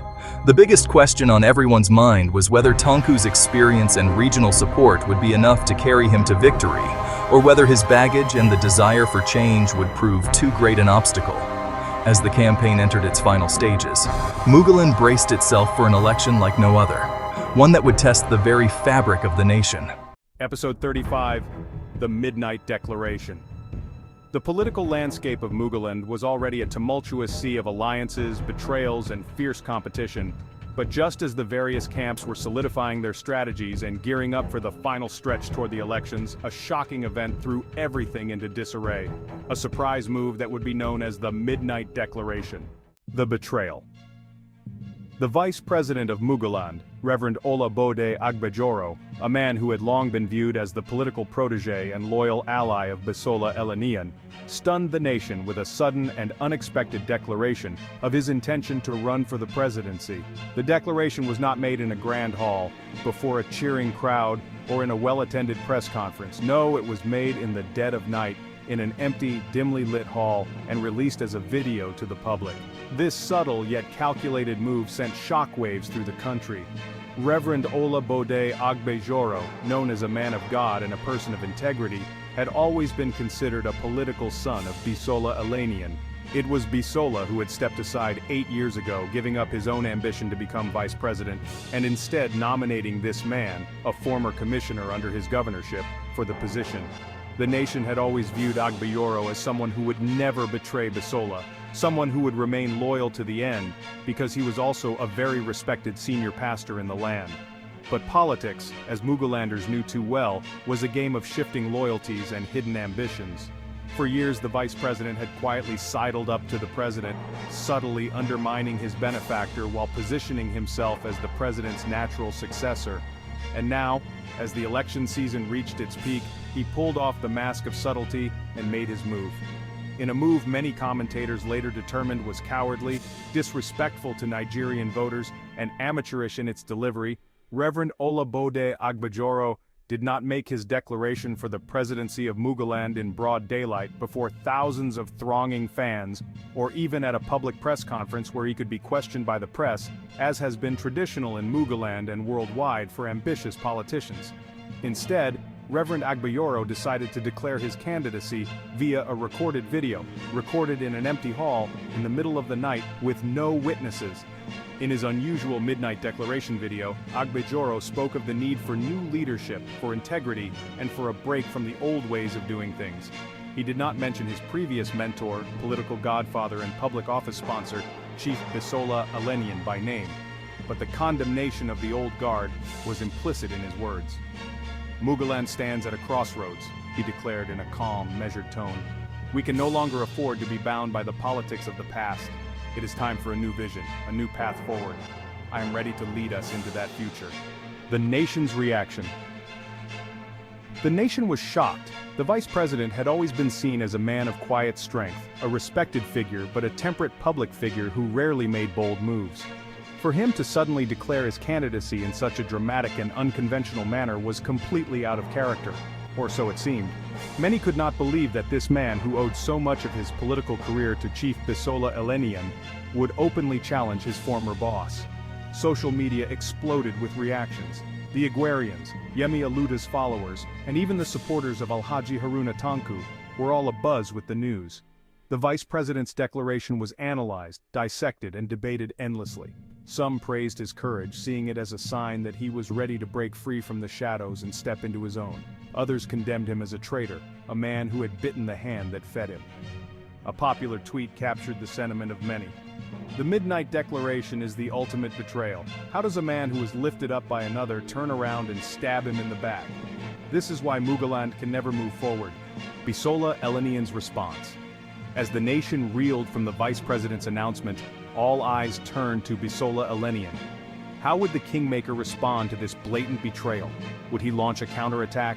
Would he expose the vice president's weaknesses, remind the nation of his own role in elevating this man to power? But Bisola's response was not what anyone expected. Sitting in his private residence, watching the vice president's midnight declaration on television, Bisola Eleniyan simply smiled. Without a word, he got up from his chair, turned off the television, and walked into his study. There, he closed the door and spent the rest of the night in silence, not even discussing the matter with his closest aides. In the days that followed, Bisola's reaction, or rather, his lack of reaction, became the subject of intense speculation. Some of his aides privately wondered if this was the final straw that would break Bisola, the betrayal that would finally bring down the Kingmaker. But those who knew him better understood that Bisola was not a man easily rattled. He had faced betrayal before, and he had always come out stronger. Without any fanfare, Bisola made a simple yet chilling declaration to his inner circle. "I never want to hear that name mentioned in my presence again." From that moment on, Reverend Olabode Agbayoro's name became taboo in Bisola's camp. It was as if the man had never existed. The coldness of Bisola's response sent a message more powerful than any public denunciation could have. He did not campaign against his former protege, did not mention his name in public or private, and made no attempts to retaliate. Instead, he erased the vice president from his life, as if to say that the betrayal was beneath his notice. The final straw? The Midnight Declaration added another layer of complexity to an already tense election. The vice president's challenge to Bisola Eleniyan, coming from someone who was supposed to be a loyal ally, threw the political landscape into further chaos. It was a move that no one had seen coming, and its impact was felt across the nation. Yet, in the midst of the turmoil, Bisola Eleniyan remained unshaken. The Kingmaker, who had been underestimated so many times before, was preparing for the final battle. The question on everyone's mind was whether this betrayal would be the final straw, or whether Bisola, as he had done so many times before, would turn this setback into yet another victory. The stage was set for the most dramatic election in Muguland's history, and the nation waited with bated breath to see what the Kingmaker's next move would be. As Chief Bisola Eleniyan's presidential campaign gained momentum, the opposition within the highest echelons of power grew increasingly desperate. They had underestimated his resolve, mistaking his outward calm and controlled demeanor for submission. But as the campaign season progressed, it became clear that Eleniyan was not only undeterred by the lukewarm support from General Babusco, but was also steadily growing stronger. This prompted the president and his inner circle, often referred to as the cabal, to take drastic measures to derail his bid for the presidency. The first move by the cabal was both bold and insidious. Rumors had long swirled that Eleniyan had amassed trillions of mugra over the years, quietly stockpiling the funds to fuel his ultimate political ambition. These rumors struck fear into the hearts of his opponents, who knew well the power of Eleniyan's infamous bullion van, a symbol of his ability to distribute vast amounts of cash at critical moments to secure loyalty and votes. With less than a month to the election, the cabal made a dramatic announcement. The national currency, the mugra, would be changed. The new currency, with different colors and intricate designs, would render the old bills obsolete in a matter of weeks. It was a move designed specifically to incapacitate Eleniyan's bullion van, knowing full well that he might not be able to convert his massive cash reserves in time. In a closed-door meeting with his inner circle, Eleniyan's top advisor, Tunde Ajiroba, expressed concern. "This is a direct attack, Chief. They think they can starve you out by taking away your weapon of choice." But Eleniyan was unfazed. "Let them try," he said, his voice calm but resolute. "They think I've only been preparing in one way. They don't understand that I've anticipated every move they could make. Unbeknownst to the Cabal, Eleniyan had already diversified his resources. Much of his cash had already been converted into assets that were immune to the government's sudden currency swap. Additionally, Eleniyan had strong connections in the financial sector and used these to his advantage. Within days, he quietly secured vast sums of the new currency through back channels, ensuring that his bullion van would roll as planned when the time came. The next blow from the Cabal came in the form of a public endorsement. Just before the primaries, the President's Chief of Staff, a man with considerable influence and a close ally of General Babusco, made a shocking announcement. Speaking to the press, he declared that Alhaji Sule Suganmu, a prominent politician from the Awosa region and a longtime ally of the President, was the President's chosen successor. He claimed that the President had given him the authority to make this announcement and that all party officials and members were directed to support Soroya. The announcement sent shockwaves through the political landscape. Many within the Agadongo People's Party, APP, were caught off guard, unsure of how to proceed. The media quickly picked up the story, and pundits debated whether this move would finally put an end to Eleniyan's ambitions. During a televised interview, Eleniyan was asked about the Chief of Staff's statement. The interviewer, a seasoned journalist known for his directness, didn't hold back. "Chief, with the Chief of Staff announcing that the President has endorsed Soroya, don't you think your campaign has been effectively kneecapped?" Eleniyan leaned back in his chair, a slight smile playing on his lips. "You see," he began, his voice steady, "endorsements are nice, but they don't win elections. The people do. And I have always put my faith in the people, not in the whims of political endorsements. Let's see what the delegates have to say." In the days that followed, Eleniyan went on an aggressive campaign tour, connecting with party delegates and rallying grassroots support. His calm demeanor in the face of what seemed like a fatal blow only strengthened his image as a leader who could weather any storm. Behind the scenes, his team worked tirelessly to secure delegate votes, and as the primaries drew closer, it became once more to this haters that Chief Eleniyan was still the front runner and just may pull the iron out of the fire. Desperate to derail Eleniyan's growing momentum, the Cabal resorted to digging up old skeletons. They resurrected decades-old allegations of corruption from Eleniyan's time as governor of Alea City. These were accusations that had been thoroughly investigated and dismissed years ago, but the Cabal hoped that by bringing them back to the public's attention, they could tarnish his image just enough to sway voters away from him. The media was flooded with old reports, and talk shows buzzed with debates about Eleniyan's past. Critics pounced on the opportunity to paint him as untrustworthy, a relic of the old guard who had no place leading the nation. Eleniyan, however, was prepared. He had faced these allegations before and knew how to counter them. In a public address, he took the offensive, addressing the accusations head-on. "These are not new accusations," he stated, standing tall before a crowd of supporters. "They are the desperate attempts of those who fear the change we represent. I was exonerated then, and I stand before you now, having nothing to hide. Let them dig as deep as they want. There is nothing there because I have always served with integrity."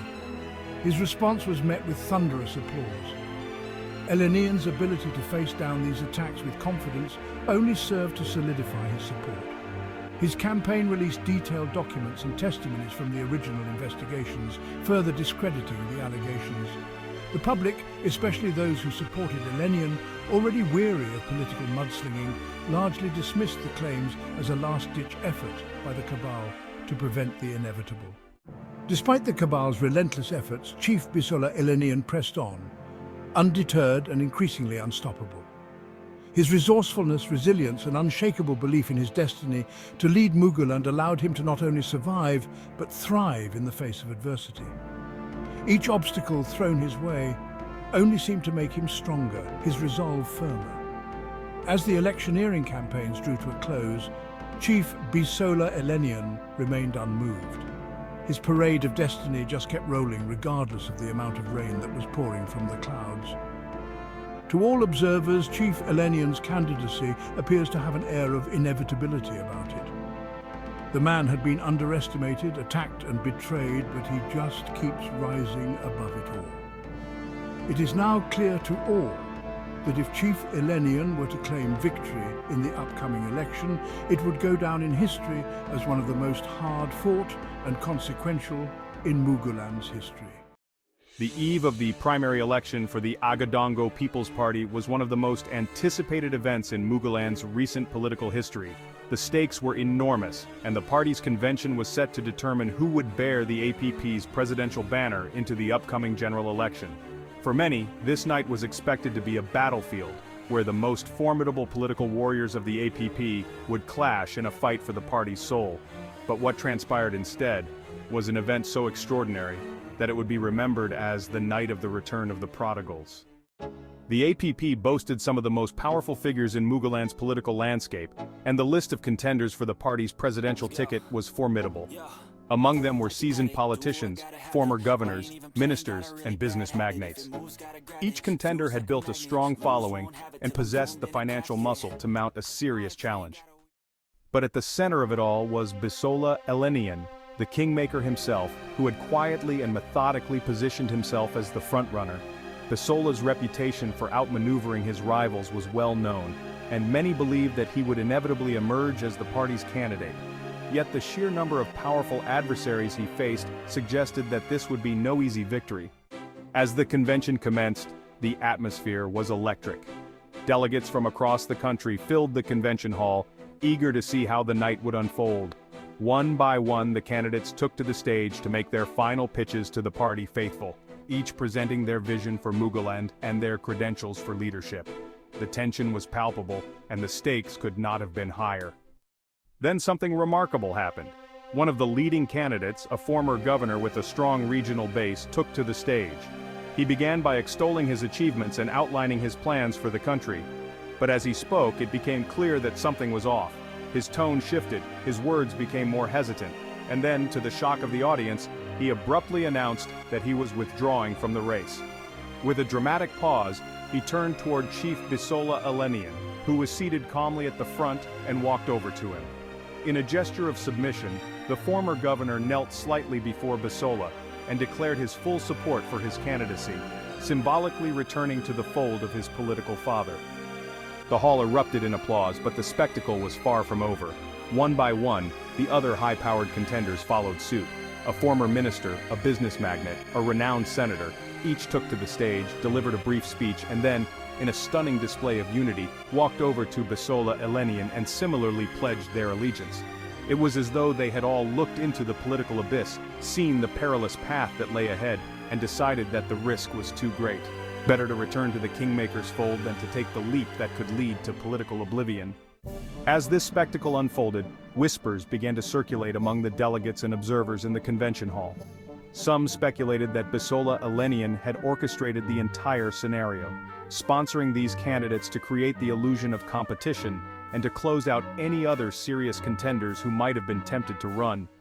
It was all part of the growing legend of Bisola as a master of political subterfuge, a man who could outmaneuver anyone in the game of power.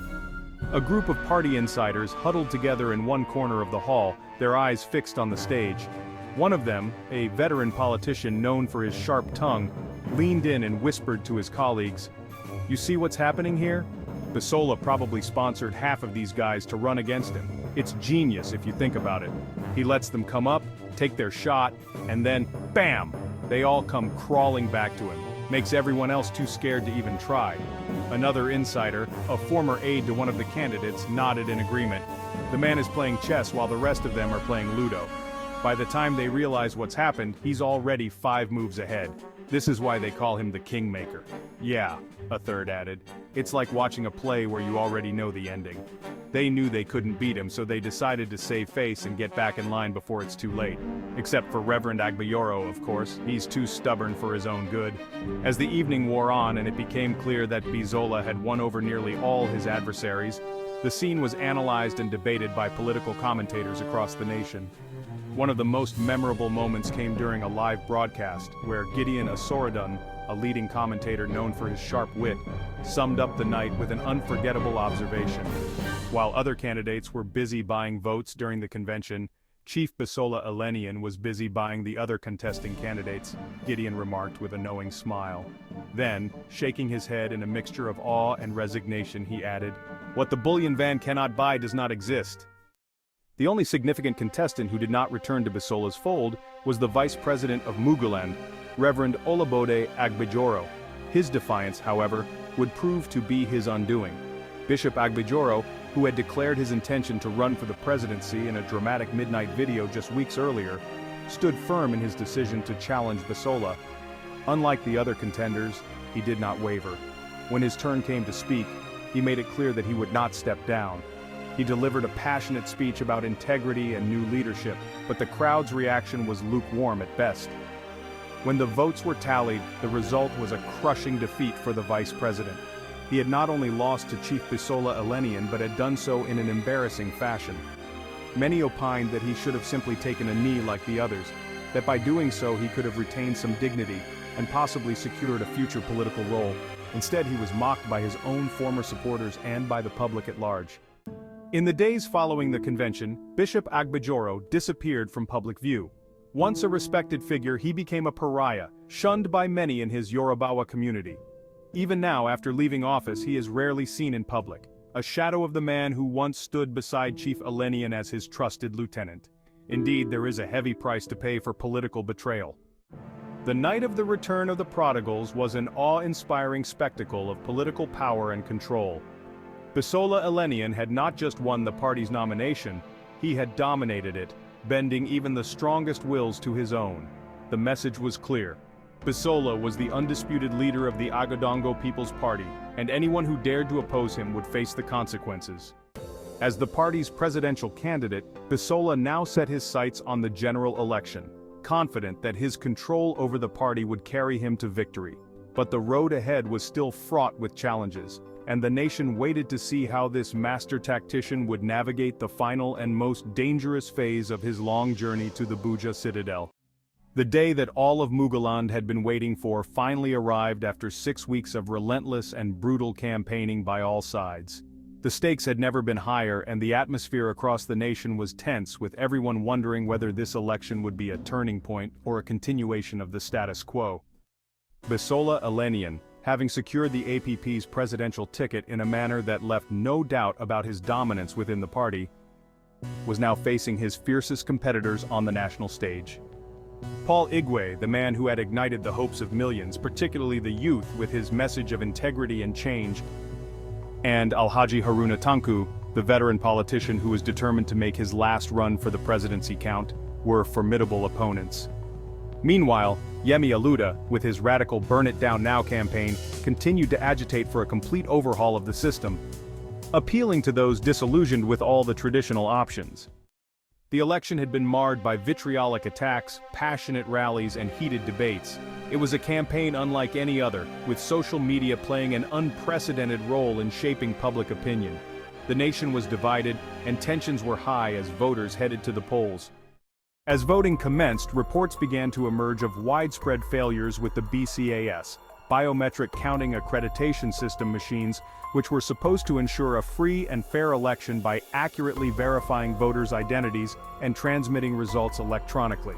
In numerous polling stations across the country, the machines either failed to work properly or didn't work at all.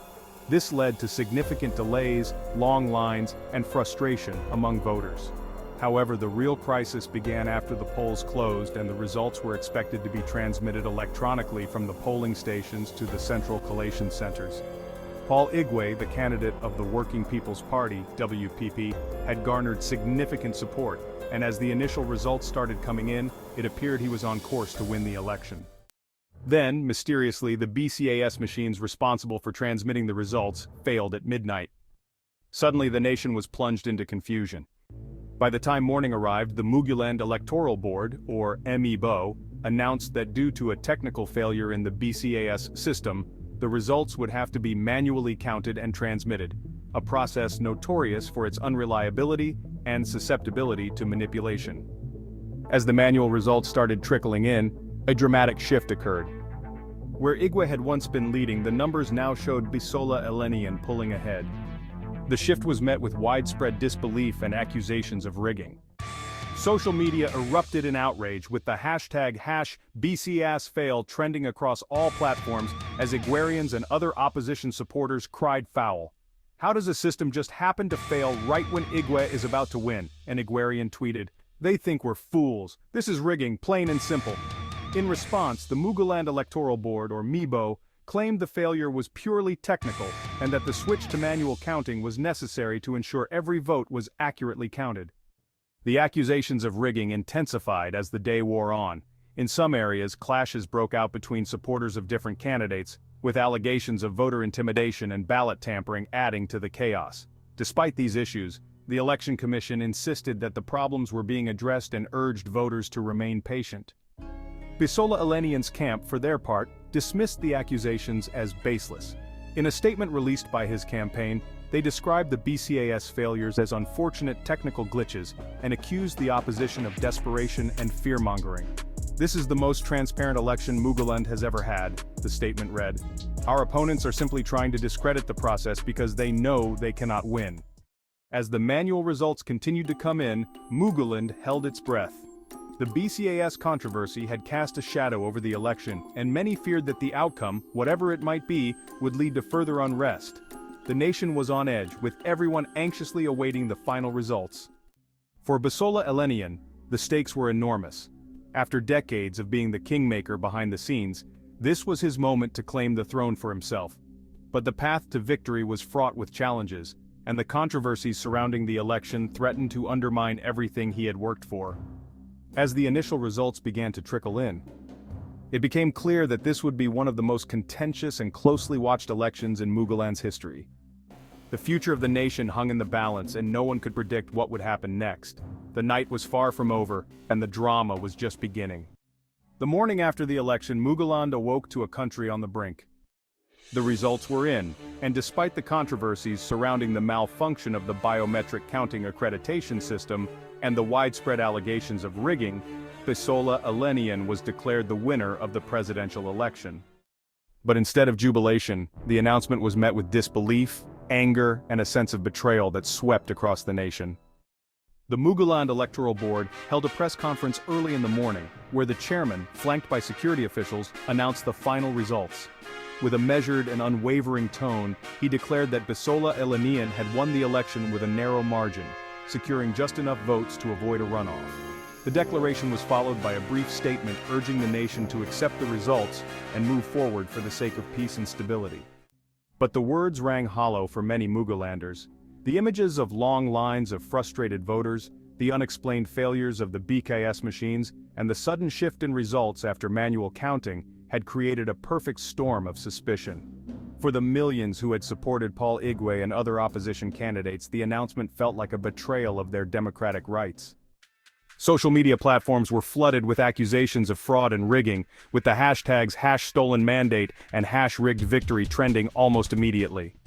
In cities across the country, spontaneous protests erupted, with angry citizens taking to the streets to demand that the true results be revealed. In Alaye City, the commercial hub of the country, protesters gathered outside the MIBO headquarters chanting, "No justice, no peace, and our votes must count." The mood was volatile, with the anger of the crowd barely kept in check by the heavy presence of security forces. Similar scenes played out in other major cities, with tensions rising as the day went on. At one such protest, an elderly woman clutching a small flag of the Working People's Party voiced the frustrations of many. "We voted for change, but they've stolen it from us," she cried, her voice trembling with emotion. "This is not the Muguland we fought for." Paul Igweh, who had been leading in the polls before the BCAS failure, addressed the nation later that day. Standing before a sea of supporters, he refused to concede, calling the election a sham and a travesty of justice. In a powerful speech, he vowed to challenge the results in court and called on his supporters to remain peaceful but resolute in their demand for the true results to be revealed. "We will not allow the will of the people to be subverted," Igweh declared, his voice filled with determination. "This is not just about me or this election. This is about the future of our democracy, about the kind of country we want to leave for our children." Alhaji Haruna Tanku, too, condemned the election results, though his response was more measured. He expressed his deep concern over the integrity of the process and called for an independent investigation into the BCAS failures. Yemi Aluta, ever the radical, went further, urging his followers to burn down the corrupt system and reject the results entirely. In the midst of the growing unrest, Bisola Eleniyan remained calm and composed. In a televised address to the nation, he dismissed the allegations of rigging as baseless and irresponsible.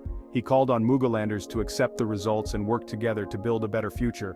"I understand that emotions are high and that some of you are disappointed," Bisola said, his voice measured and steady. "But now is the time for unity, not division. The people of Muguland have spoken, and I am honored to have been chosen to lead this great nation. Together we will overcome the challenges ahead and create a brighter future for all."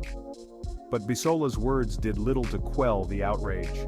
For many, his victory was seen not as a triumph of democracy, but as the result of a rigged system designed to keep the old guard in power.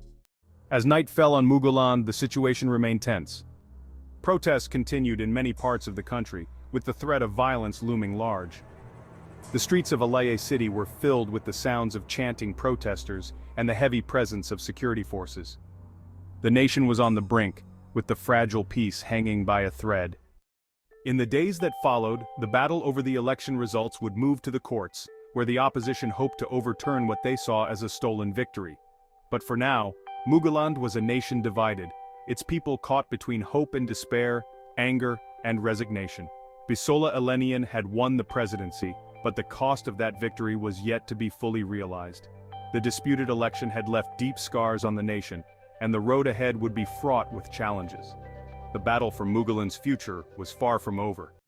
With the declaration of Bisola Eleniyan as the winner of the presidential election, Muguland found itself teetering on the edge of unrest. Accusations of electoral fraud, the suspicious malfunction of the biometric counting accreditation system, and the sudden shift in results had left the nation deeply divided.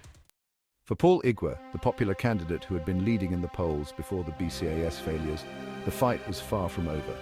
He decided to challenge the election results in court, setting the stage for one of the most dramatic legal battles in Muguland's history. Within days of the election results being announced, Igweh's legal team, composed of some of the sharpest legal minds in the country, filed a petition with the Supreme Election Tribunal of Muguland. The petition outlined a series of alleged irregularities, including the malfunction of the BCAS machines, the manual transmission of results that Igweh's team argued was prone to manipulation, and instances of voter intimidation and ballot tampering in key areas. The petition was detailed and exhaustive, running into thousands of pages. It was clear from the outset that this would not be a simple case. Igweh was not just challenging the results, he was challenging the entire electoral process, arguing that the election had been rigged from the start to favor Bisola Eleniyan. As the preparation for the courtroom drama intensified, it became clear that the battle over Muguland's presidency was not just being fought through arguments and evidence, but also through the strategic use of legal maneuvers designed to delay and derail the proceedings. Bisola Eleniyan's legal team, seasoned and cunning, employed every trick in the book to ensure that the case remained entangled in procedural complexities, while the nation grew increasingly restless. One of the earliest maneuvers involved questioning the jurisdiction of the Supreme Election Tribunal itself.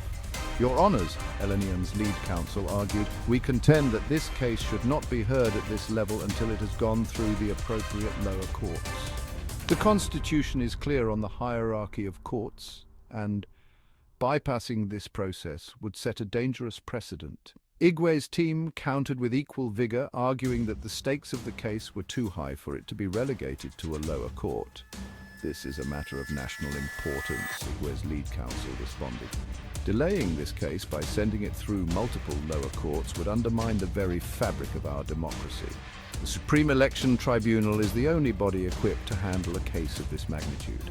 The judges deliberated on the jurisdictional challenge for days, effectively stalling the case and feeding into the perception that Eleniyan's team was more interested in delay than in justice. As the case moved forward, the next battleground became the discovery phase, where both sides were required to present evidence and disclose documents to each other. Here, Eleniyan's team employed another classic tactic, overwhelming Igweh's lawyers with an avalanche of paperwork. The defense submits 25,000 pages of documentation, announced Eleniyan's legal team, stacking the papers high on the courtroom table.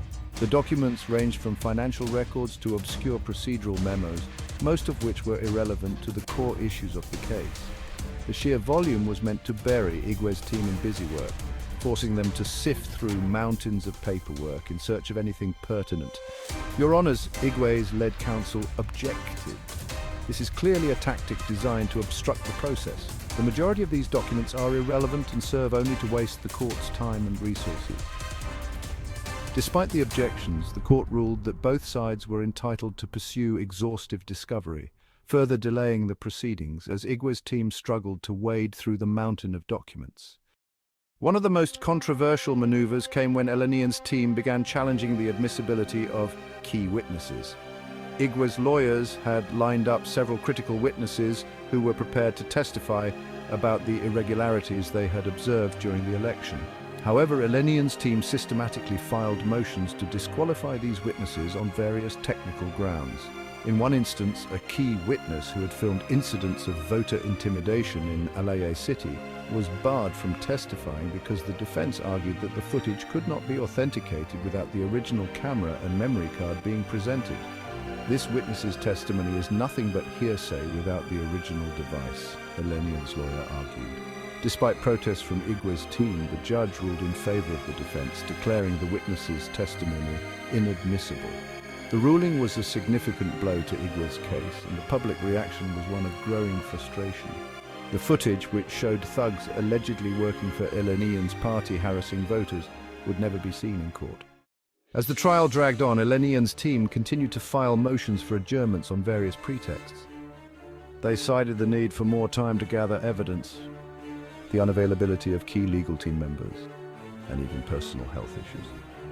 Each motion was granted with reluctance, but cumulatively, these adjournments stretched the trial far beyond its expected duration. In one notable instance, the defense requested a 3-week adjournment due to the sudden illness of a key attorney.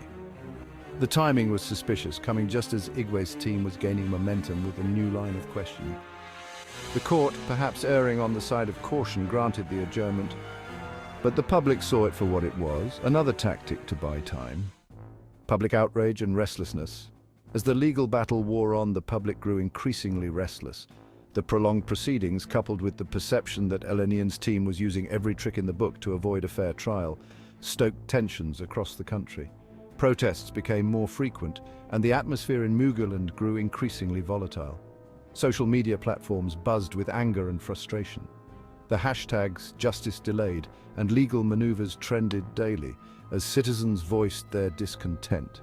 "They're playing games with our democracy," one commentator tweeted. "This is nothing but a circus designed to wear us down." Despite the mounting pressure, Eleniyan's legal team remained unyielding in their strategy. Every motion, every objection, every adjournment was calculated to exhaust Igweh's team and frustrate the public into apathy. As the weeks turned into months, the legal battle took its toll on Muguland. The uncertainty surrounding the presidency created a sense of instability, with economic indicators beginning to show signs of strain. Foreign investors grew wary, and local businesses started to suffer as consumer confidence waned. For many Mugulanders, the drawn-out trial became a symbol of everything that was wrong with their country: the corruption, the manipulation of the legal system, and the disregard for the will of the people. The public's faith in the judicial system was eroding, and the longer the case dragged on, the more the nation seemed to teeter on the brink of chaos. Despite the delays, the case could not be postponed indefinitely. The judges, aware of the growing public unrest, began to push back against the endless motions and adjournments. The court was determined to bring the case to a conclusion, but the damage had already been done. As the trial finally neared its end, the public waited with bated breath. The question on everyone's mind was no longer just who would be declared the rightful winner of the election, but whether Muguland could survive the aftermath of a trial that had exposed the deep fissures within its society. Bisola Eleniyan's legal maneuvers had bought him time, but they had also cost him dearly in terms of public perception. The nation was watching, and whatever the verdict, it was clear that Muguland would never be the same. Episode 41, the courtroom drama. The opening statements. The courtroom was packed to capacity as the legal proceedings began. Outside, crowds of supporters from both sides gathered, holding up signs and chanting slogans.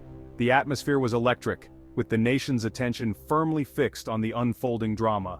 For many, this was not just a legal battle, it was a fight for the soul of Muguland. On the first day of the trial, Igweh's lead counsel delivered a powerful opening statement, laying out the case for why the election results should be overturned. "This is a case about justice," he began, his voice steady and resolute.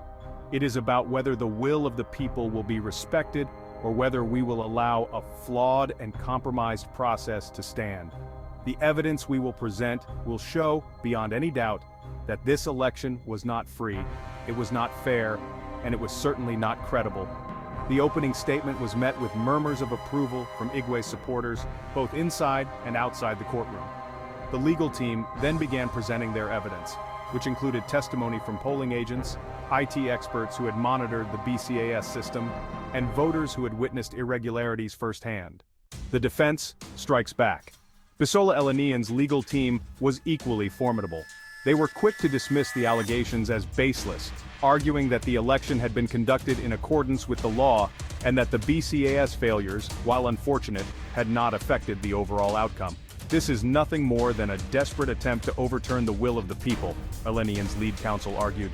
"Our opponents know they lost, and now they are trying to use the courts to achieve what they could not at the ballot box." The defense team was especially keen to point out weaknesses in Igweh's case.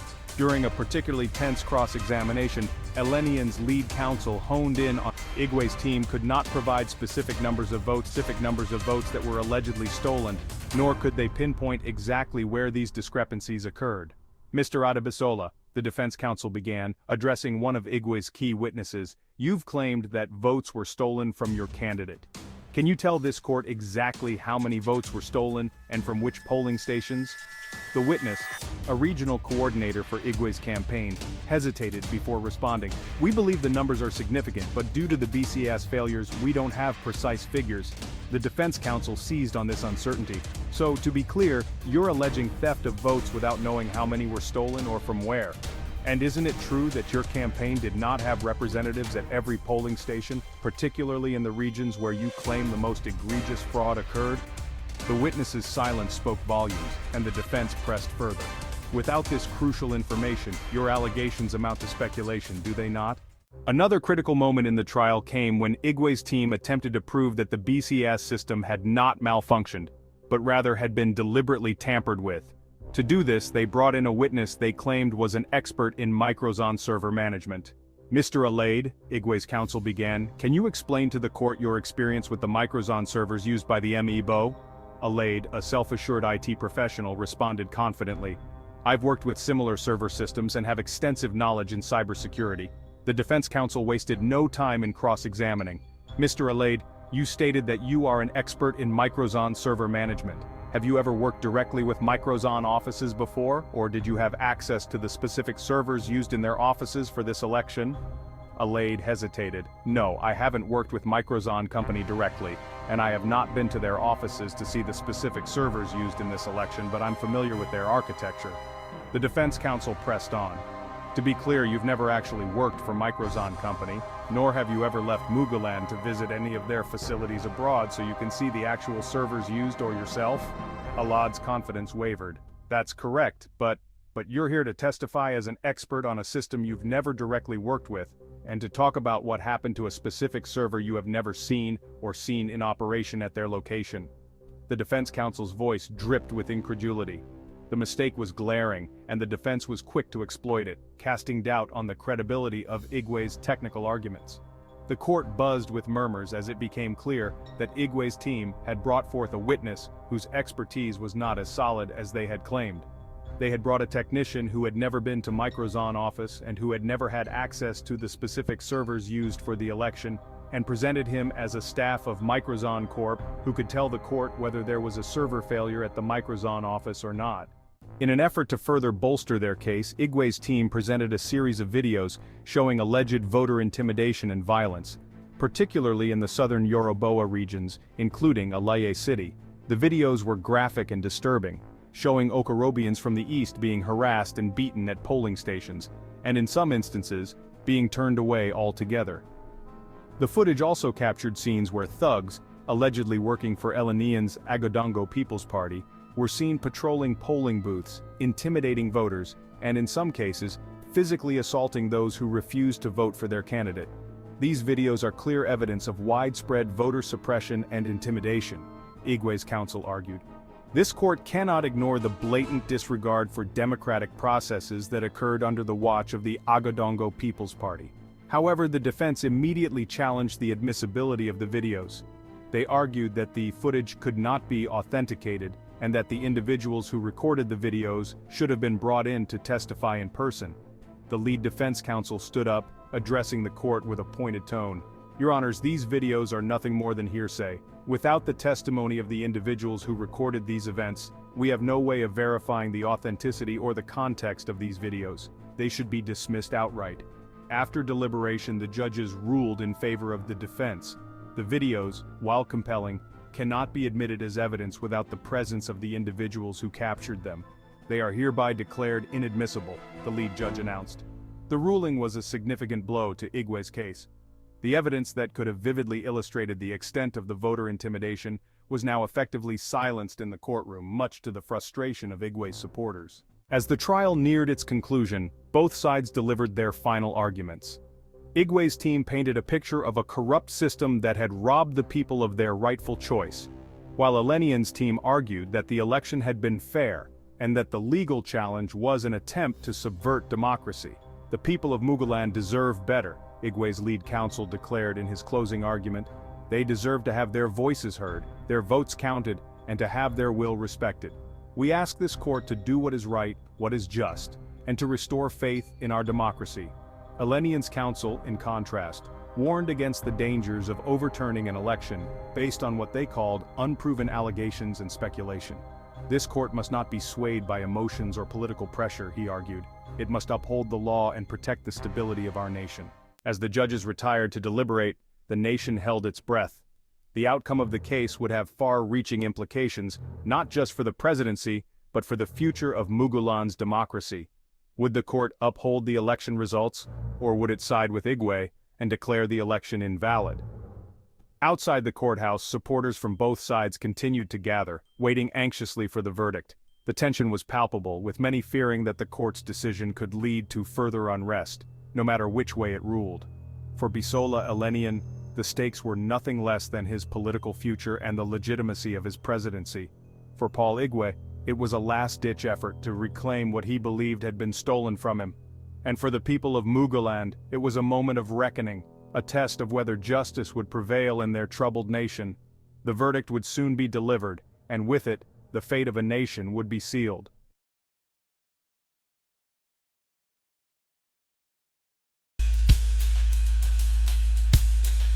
They say no money's left, but the rich keep getting fat. Their wrists shine with diamonds, private jets, imagine that. While mothers weep for children, gunned down in the streets, the leaders turn their head, we fight for scraps to eat. They drive their bulletproof cars while we walk these streets. Say there's no money, but their jets fly with ease. Our children starve, but they're too blind to see. Muguland, why can't we be free? Muguland, Muguland. We're crying out for change, but they shoot us on the street.